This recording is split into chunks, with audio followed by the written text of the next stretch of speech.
Ambassador Reyna Blackwood stood before the Galactic Council's curved obsidian chamber, her weathered hand steady on the crystalline podium. 300 alien representatives from across known space gazed down at her, their varied physiologies betraying a shared emotion: concern. Distinguished members of the Council, she began, her voice carrying the weight of Earth's authority. I understand your apprehension regarding humanity's terraforming initiatives. Yes, we spend trillions of credits transforming lifeless rocks into habitable worlds. Yes, it takes decades, sometimes centuries. And yes, there are plenty of life-bearing worlds that would welcome human colonists. The Zelfian representative, a being of living crystal, chimed with harmonic undertones. Then explain, Ambassador, why humanity insists on this inefficient path. The resources expended on a single terraforming project could support the peaceful integration of your species into dozens of existing biospheres. Reyna allowed herself a small smile. Tell me, Honorable Zelfian, have you ever watched a forest fire? Murmurs rippled through the chamber. The Zelfian's crystalline structure flickered with confusion. On Earth, certain forests evolved to require destruction for renewal. The seeds of some trees only germinate after intense heat. Nature's paradox, creation through destruction. Reyna began pacing, her movements deliberate. Humanity is similar. We must create, must build, must transform. It is written into our very nature. The Morrigan delegate, an entity of pure energy contained within an environmental suit, pulsed with skepticism. You speak in metaphors, Ambassador. The Council requires concrete explanations for this systematic policy. Very well. Reyna activated the chamber's holographic display. Images of transformed worlds appeared. Mars with its sprawling oceans, Venus with its temperate zones, Europa's terraformed surface beneath its original ice shell. In our solar system alone, we transformed 3 worlds. Not because it was easy, but because it was hard. Because it gave purpose to millions. Because it united our people in a way that simple colonization never could. The arthropodian representative clicked its mandibles. Yet your species has demonstrated remarkable military capabilities. The Centaurian conflict showed humanity's potential for conquest. Why choose the harder path? Precisely because we know our potential for conquest. Reyna's voice hardened. We are not naive about our nature. Humanity possesses an inherent drive to expand, to push boundaries, to overcome challenges. History has shown us what happens when we direct that energy toward military conquest. She gestured to a new hologram, Earth during its various world wars, cities in ruins, mushroom clouds on the horizon. We learned our lesson. Terraforming isn't just about creating new homes. It's about channeling humanity's fundamental nature toward creation instead of destruction. The chamber fell silent as the implications sank in. The quantum collective's representative, a cloud of intelligent particles, coalesced into a questioning form. You mean to say? Yes, Reyna nodded. Every credit spent on terraforming is an investment in peace. Every worker transforming a barren world is a soldier who doesn't need to fight. Every decade spent creating life is a decade without war. She let the silence stretch, then continued softly. Would the Council prefer we direct our considerable resources and determination elsewhere? Should we seek faster, more aggressive methods of expansion? The unspoken threat hung in the air like static before a storm. The Zelfian's crystalline form dimmed slightly. The Morrigan delegate's energy patterns displayed patterns associated with deep thought. We terraform because we must build. We choose barren worlds because we understand ourselves too well to risk alternatives. The galaxy asks why humanity spends so much effort making gardens out of wastelands. Reyna's eyes swept the chamber. Perhaps the better question is, what would we do with that effort otherwise? As the council chambers erupted in hushed discussions, Reyna caught the eye of first speaker Valdrix, the ancient being who had seen civilizations rise and fall. The skeletal alien's expression was unreadable, but Reyna could have sworn she saw something like approval in those ancient eyes. Or perhaps it was relief. Because the truth was simple. Humanity's greatest war wasn't against any alien species. It was against our own nature, and every transformed world, every terraformed planet, was another battle won in that endless campaign. The massive terraforming vessel Genesis hung in orbit around HD 40,000, 307 grams, its kilometer-long frame casting a shadow on the rust-colored planet below. Director Kai Nakamura stood at the observation deck, watching automated seeders descend through the thin atmosphere like falling stars. Status report on Phase 1. He spoke into his neural link, his weathered face reflecting in the reinforced plasteel window. Dr. Isabella Rodriguez's voice crackled through the ship's comm system. Atmospheric processors are at 87% efficiency. The bacterial seeding has taken hold faster than expected. These extremophiles are performing even better than our simulations predicted. Kai allowed himself a small nod. HG 40,000, 307 grams, unofficially nicknamed Prometheus by the crew, was their most ambitious project yet. A super-Earth with 8.2 times Earth's mass, it presented unique challenges that had deterred other terraforming operations. But that's exactly why they chose it. Director, First Engineer Yuki Tanaka interrupted, her voice tense. We're detecting unusual seismic activity in Grid 7, the planet's core. It's more unstable than our initial surveys indicated. Kai closed his eyes, already calculating the implications. They'd spent 15 years just reaching this star system, another 5 setting up the initial infrastructure. Nearly 1 million workers spread across 3 continents of this massive world, all depending on their decisions. Show me, he commanded, and the observation window transformed into a detailed holographic display of Grid 7. The planet's crust was shifting, threatening to tear apart their carefully laid foundation of atmospheric processors and bacterial seeding zones. If we withdraw now, Isabella's voice was careful, measured. We could save most of the equipment. The Council would understand. They already thought this planet was too risky. Kai watched as another seeder descended, its precious cargo of engineered bacteria and catalysts designed to begin the long process of transforming this hostile world. 20 years of planning, countless resources, the hopes of millions back home who waited for a new world to call their own. No, he said finally. We adapt. That's what we do.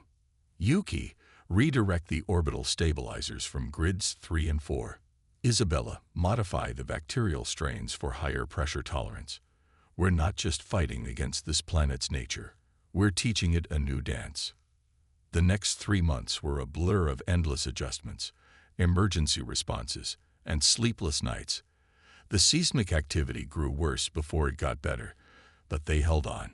Humanity had learned long ago that terraforming wasn't about brute force. It was about patience, adaptability, and understanding. Look there, Isabella pointed to a readout 6 months later. The first signs of atmospheric nitrogen fixation. The bacteria are thriving in the high-pressure zones we thought would kill them. They're not just surviving, they're evolving. Kai smiled. Life finds a way. We just give it a gentle push in the right direction. The observation deck had become their unofficial meeting room, a place where they could watch their work unfold on a planetary scale. The rust-colored surface was already showing patches of darker hues where the bacteria had taken hold, the first steps in a transformation that would take generations. You know, Yuki said one evening, as they watched the sun set on their new world. I did the math. The energy we're expending here could have powered the entire Sol system for a decade. The resources could have built us a fleet of colony ships. It could have built us a war fleet too, Kai replied softly. But what we're doing here, this is different. We're not just building a new home. We're building better versions of ourselves. He gestured to the planet below, where countless tiny lights marked the positions of their processing stations. Every problem we solve here teaches us something new. Every challenge we overcome makes us more than we were. The Council doesn't understand. They think we're being inefficient by choosing the hardest possible paths. They don't see that the path is the point. Isabella joined them, her tablet showing the latest atmospheric readings. The methane levels are stabilizing. At this rate, we might see the first lichen growth within 5 years. 5 years, Yuki mused, on a project measured in centuries. That's the real secret, Kai said, watching another cedar begin its descent. Everyone thinks terraforming is about transforming planets, but the planets transform us too. Each world we reshape teaches us patience, humility, and respect for the fundamental laws of nature. We learn to create rather than destroy, to nurture rather than dominate. The ship's AI chimed in with its daily report. Bacterial growth rates up 3%, atmospheric density increasing steadily, core stabilization progressing better than projected. Small victories in an endless campaign of creation. We're not just seeding worlds. Kai continued, his voice barely above a whisper. We're seeding hope. Every transformed planet is a testament to what humanity can achieve when we channel our drive to expand into something greater than conquest. As night fell on Prometheus, the stars emerged, countless points of light in the darkness. Somewhere out there, the Council was probably still debating the efficiency of humanity's choices. But here, on the edge of known space, a new world was being born. Not through violence or conquest, but through patience, determination, and the indomitable human spirit that sought to create rather than destroy. Sunrise on Prometheus painted the biodomes in shades of amber and gold. Inside Biodome 7, lead botanist Zora Patel tended to her children. Experimental plants designed to survive in the planet's still harsh atmosphere. The latest generation showed promise, their reinforced cell structures adapting to the higher gravity and pressure. Garden log, day 3742. She spoke into her recorder. Strain P237, showing remarkable resilience. Third-generation specimens have developed enhanced root systems and thicker epidermis than projected. We might have our first surface-viable plant within. Her voice trailed off as the dome's alert system pulsed orange. External pressure readings were spiking again. Around her, other scientists and technicians moved with practiced efficiency, securing samples and activating protective fields. Incoming pressure wave, announced the AI system. Category 3. Impact in 45 seconds. Through the dome's transparent panels, Zora could see the wall of red dust approaching. These storms were becoming more frequent as the terraforming process altered the planet's weather patterns. Some called them growing pains. She called them opportunities. All specimens secure, she reported. Initiating Observation Protocol Delta. The storm hit like a physical blow, but the dome held. It always held. Humanity had learned from its early terraforming mistakes. Every structure on Prometheus was built to withstand forces far beyond what they typically encountered. Dr. Patel. A voice called from the communication panel. It was Raj Sharma, their atmospheric specialist. You might want to see this. The data streaming across her display made her breath catch. The storm wasn't just moving dust. It was distributing their engineered bacteria across the planet's surface. Nature was helping them, using the planet's own violent tendencies to spread life. Call Director Nakamura, she said, already running calculations. Tell him Operation Dandelion just got an unexpected boost. Hours later, in the central planning hub, a diverse team of Earth's finest minds gathered around a holographic display of the planet. Director Nakamura listened as Zora explained what they'd discovered. The bacteria aren't just surviving the storms, she explained, highlighting patches of successful colonization. They're thriving on them. Each pressure wave is spreading them further than our cedars ever could. The planet itself is becoming our ally in its own transformation. Dr. Marcus Webb, their resident geologist, leaned forward. It's more than that. These bacterial colonies are accelerating the breakdown of surface rocks. We're seeing mineral composition changes that should have taken decades happening in months. Life adapts, Zara said simply. That's what makes our approach different from mere engineering. We're not just changing the planet.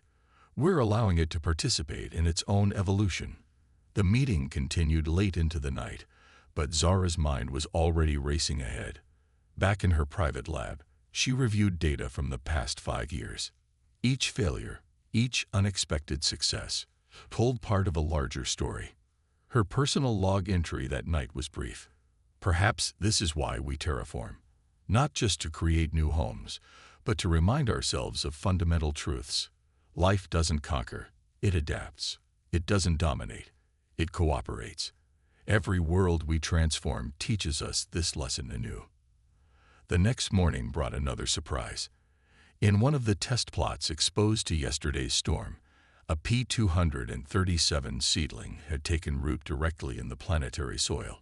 It wasn't just surviving. It was growing stronger than its dome-sheltered siblings. Like us, Zora murmured, gently touching the tiny leaves. Stronger for the challenge. News of the breakthrough spread quickly through the settlement. In the communal dining hall that evening, conversation buzzed with renewed energy. These people had given decades of their lives to this project, many knowing they wouldn't live to see its completion. Yet they persevered, driven by something greater than immediate gratification. To the first natural-born Promethean, someone toasted, raising a glass to the tiny plant that represented so much more than just biological success. Zara watched her colleagues, scientists, engineers, workers, all united in this monumental task. Their children had been born here, would grow up watching a world transform. They were creating more than a habitable planet. They were forging a new kind of human society. As she prepared her next round of experiments, Zora thought about the Council's questions regarding humanity's terraforming policy. They saw the resource expenditure, the time investment, the seemingly inefficient choice of starting with barren worlds. What they couldn't see was this. Every transformed world was a testament to humanity's capacity for patience, for cooperation, for choosing the harder path because it was the right path. Each success proved that humans could channel their expansionist nature into creation rather than conquest. In her lab, the first surface-viable plant continued to grow, bending with the wind but never breaking. Like humanity itself, it thrived not by dominating its environment, but by learning to dance with it. High above the glittering capital of the Galactic Council, the Strategic Analysis Committee convened in secret. Representatives from 12 of the most powerful spacefaring civilizations gathered around a table of living crystal, their attention focused on the holographic display of human terraforming projects spanning the galaxy. First Analyst Vexthor, a being of pure energy contained within an iridescent field, pulsed with concern. The humans have initiated 14 new terraforming projects in the past solar cycle alone. Their rate of expansion is unprecedented. The hive mind of Arcturus, represented by a swarm of microscopic machines forming the humanoid shape, shifted uneasily. Yet they consistently reject offers to settle on existing life-bearing worlds. They choose the most challenging environments, expend massive resources, and wait centuries for results. It defies logical analysis. Does it? The question came from Elder Xylith, oldest of the contemplative order. The ancient being's crystalline form caught the light as it moved forward. Consider, what happens to a species that routinely transforms hostile worlds into gardens? The room fell silent as data streams flowed through the central display. Images of human terraforming projects at various stages flashed by. Massive atmospheric processors, orbital mirrors, bacterial seeding operations, and the gradual greening of dead worlds. They're not just creating colonies, Xylith continued. They're building expertise. Every project advances their understanding of planetary engineering. Every failure teaches them something new. Every success proves they can reshape reality itself. The quantum gestalt's representative vibrated with realization. The Centaurian conflict. We all assumed they deployed only a fraction of their military capability because they were holding forces in reserve. But what if? Vexthor's energy field flickered. What if that truly was the extent of their military? What if they've been investing their resources not in weapons of war, but in something far more profound? Elder Xylith manipulated the display, showing the transformation of Mars over 3 centuries. Look at what they achieved in their home system. They didn't just make Mars habitable. They made it thrive. They're currently transforming Venus, a project most of us would consider impossible. They're not doing this because it's easy. They're doing it because it's hard. The hive mind projected its thoughts. A species that can transform Venus could theoretically transform any world. Scythe finished, including ones currently supporting life. The implications hung heavy in the chamber. A civilization that could create life could, by extension, reshape it, or end it. The humans claim they terraformed to avoid conflict. Vexthor pulsed thoughtfully. Perhaps we should be grateful they choose to create rather than destroy. The display shifted to show humanity's latest project. A massive gas giant being slowly transformed into a system of habitable moons.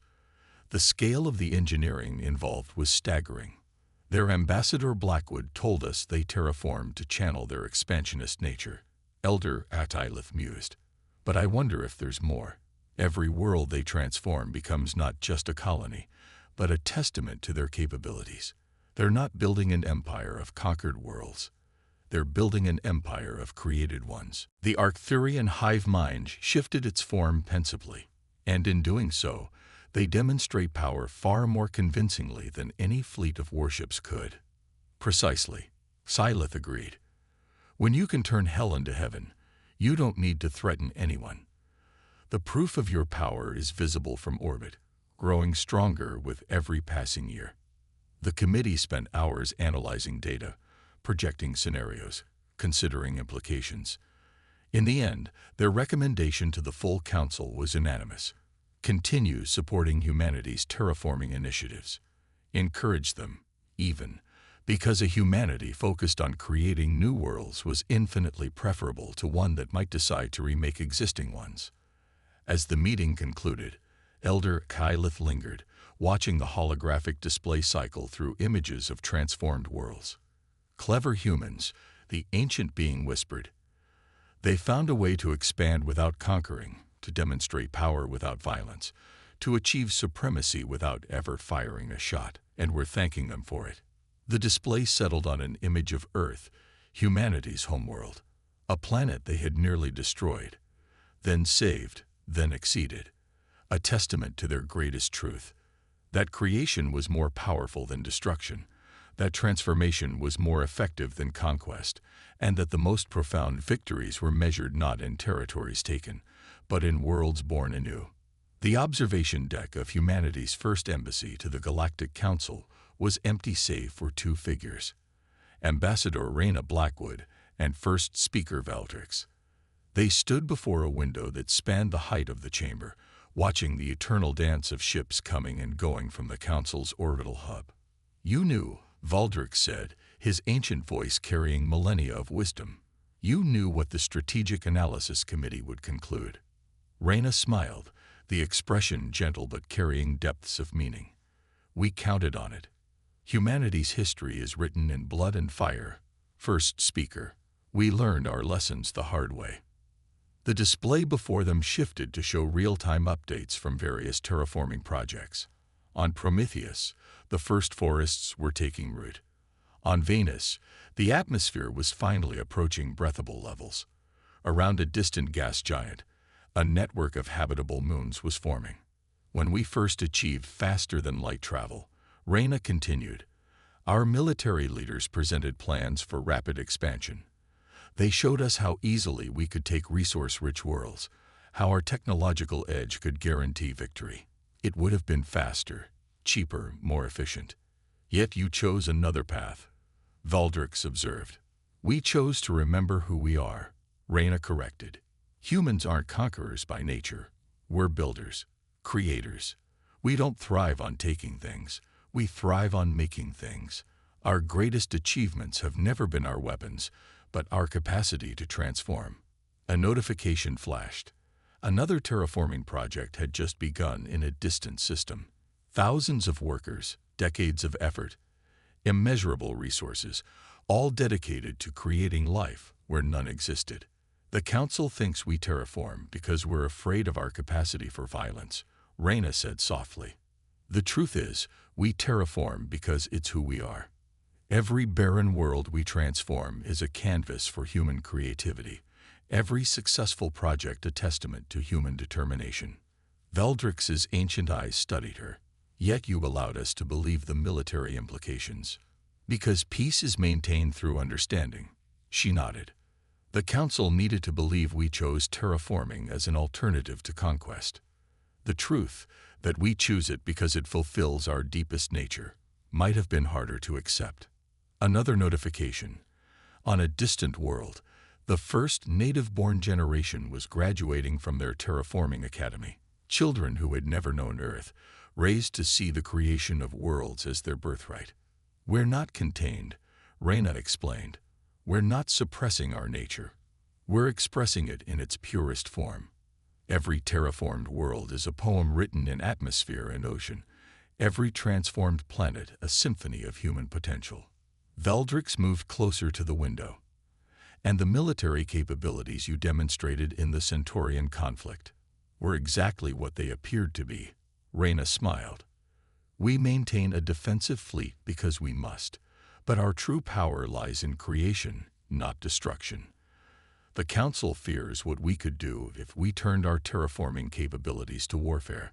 They don't understand that we chose terraforming precisely because we needed something greater than war. The display showed a time-lapse of Mars's transformation, centuries compressed into moments, showing the red planet's evolution into a blue-green jewel. Look at that, Reyna gestured. That's humanity's true nature, not conquest, not dominion, but transformation. Creation. We don't want to rule the galaxy, first speaker. We want to help it grow. As if to emphasize her point, another notification appeared. A request from a younger spacefaring race, asking for human assistance in rehabilitating one of their damaged colony worlds. And so it begins, Veldrix mused. The conquerors who never conquered, teaching others to create rather than destroy. That's the final truth, Reyna agreed. We terraform not just worlds, but ourselves. Each project makes us better, wiser, more patient. We're not avoiding our nature. We're fulfilling it in the grandest possible way. As they watched, a terraforming fleet departed the hub, bound for another lifeless world. Aboard were scientists, engineers, dreamers, the true heart of humanity, going forth not to take, but to create. The galaxy feared we would be destroyers, Reyna whispered. Instead, we became gardeners, and in doing so, we found our truest selves. The stars wheeled overhead, countless points of light in the endless dark. Somewhere out there, on countless worlds, humanity was helping life take root, transforming dead rocks into living gardens. Not because it was easy, but because it was right. Not because it was efficient, but because it was who they were. Creators, transformers, gardeners of the cosmos. And in that role they had found not just their purpose, but their peace.